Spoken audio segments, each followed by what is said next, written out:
માનવતા ના ભૂલતા, દુઃખના દિવસો કાલે જતા રહેશે. કામ એવું કરજો કે કુદરત પણ ખુશ થઈ જાય. સમયનો ફેસલો ક્યારેય ખોટો નથી હોતો, બસ સાબિત કરવામાં થોડો સમય લાગે છે. પોતાના મા બાપની ગુલામી કરતો માણસ આખી દુનિયાનો બેતાજ બાદશાહ હોય છે.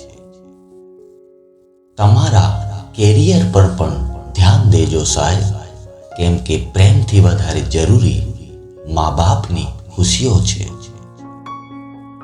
ખુલ્લી દુશ્મની કરતા ખુલ્લી દોસ્તી વધારે ભયાનક હોય છે.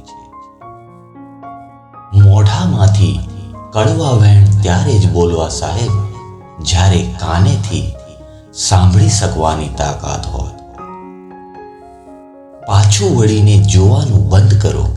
જે છૂટી ગયું એ તમારું હતું જ નહીં સાહેબ. જેની પાસે સાચી સમજણ છે તે જ સુખી છે. બાકી વર્ષોથી તપ, જપ અને વ્રત કરનારા પણ આજે દુઃખી છે. વિખેરાઈ જઈને પણ નવી શરૂઆત થઈ શકે છે.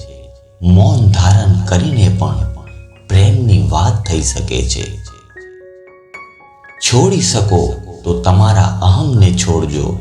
સંબંધો છોડીને આજ સુધી કોઈ ખુશ નથી થયું સાહેબ.